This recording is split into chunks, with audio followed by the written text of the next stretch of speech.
A lot can happen in a week. I'm Stephanie Fonseca, and here's what you missed this week in the world of sports. The Champions League has left us in shock yet again. After the round of 16 surprise bow out from Juventus and Real Madrid, the quarterfinals were no different. Starting with Manchester City losing to Lyon 3-1.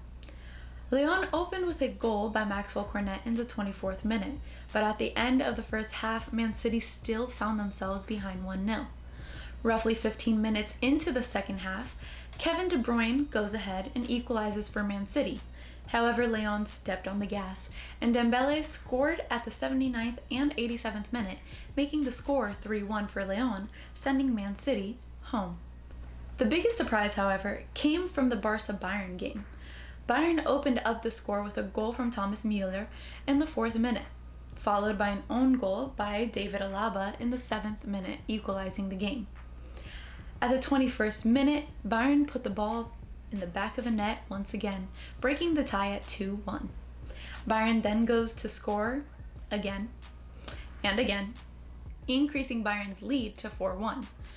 Coming into the second half, Luis Suarez brings a glimmer of hope for a potential Barca comeback with a goal at the 57th minute. But it wasn't until 5 minutes later that Bayern scored once again, and then two more by Barcelona's very own Felipe Coutinho, who is on loan at Bayern. With what some call Messi's worst loss ever, on Sunday night, journalist Marcelo Bechler reports that Lionel Messi, whose contract is set to expire after next season, wants to leave now. With a complete overturn of the team being reported, this leaves the fate of the Catalan team in complete limbo. Bringing it back to American soil, the NFL's hopes for the 2020 season are alive and well. However, this past week, the Houston Texans announced that NRG Stadium will not host fans for their home opener against the Baltimore Ravens on Sunday, September 20th. The Texans are one of two teams who have made this call, the other being the Washington football team, who announced that they will be playing the entire 2020 season without fans at FedEx Field. And for a little good news on the COVID-19 front, 6 players, including Dolphins offensive lineman Eric Flowers and Packers kicker Mason Crosby, were both officially removed from the reserve COVID-19 list this past Saturday. Field Yates reports that this takes the number of players on the COVID-19 reserve list down to a total of 16 league-wide, meaning that this is an encouraging sign for the potential of a 2020 NFL season. But COVID talks took a backseat this week, as on Thursday, the NFL saw a total of $192 million in contract extensions in a single day. The day started off with the news that the San Francisco 49ers signed Pro Bowl tight end George Kittle to a 5-year, $75 million contract extension, Adam Schefter reports. This makes Kittle the NFL's highest paid tight end to date. But it didn't stop there. Travis Kelce also signed a 4-year, $52.25 million contract extension with the Kansas City Chiefs, which includes a total of $28 million in guarantees.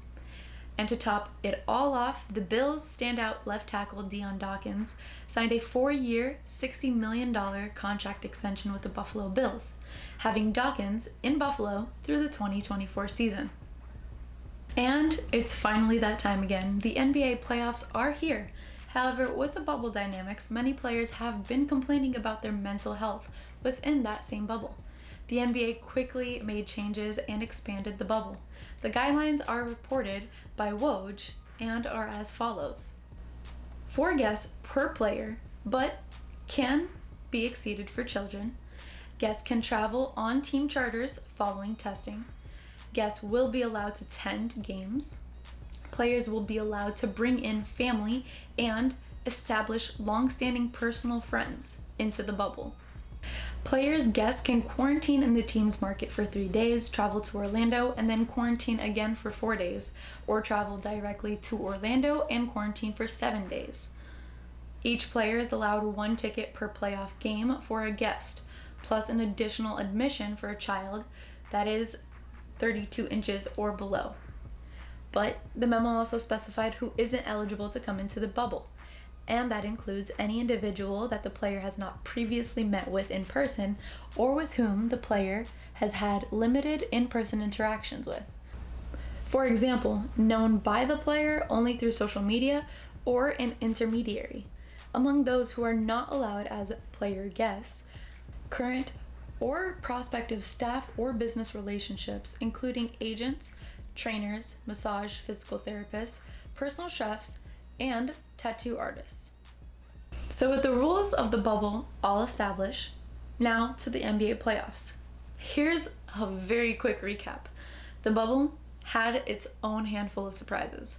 As the Suns went undefeated in the bubble, in the end, it just wasn't enough, as the Trailblazers and Damian Lillard's 50-plus point games had the Suns bid adieu to their playoff dreams.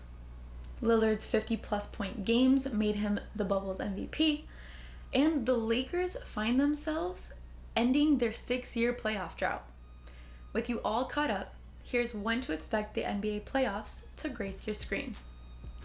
Game 1 starts today at 1 p.m. when the Denver Nuggets face the Utah Jazz, followed by the Toronto Raptors versus the Brooklyn Nets at 4 p.m. After that, the Boston Celtics face the number 6 seed Philadelphia 76ers at 6 p.m. And with the final game being the LA Clippers versus the number 7 seed Dallas Mavericks at 9 p.m.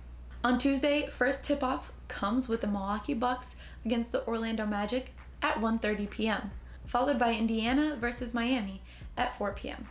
After that matchup, we will have the Houston Rockets versus the Oklahoma City Thunder at 6:30, with a final game being the LA Lakers versus the Portland Trailblazers at 9 p.m. So who's your pick for the NBA Finals? Leave your take in the comment section down below, and I'll see you back here next Monday for your weekly sports update.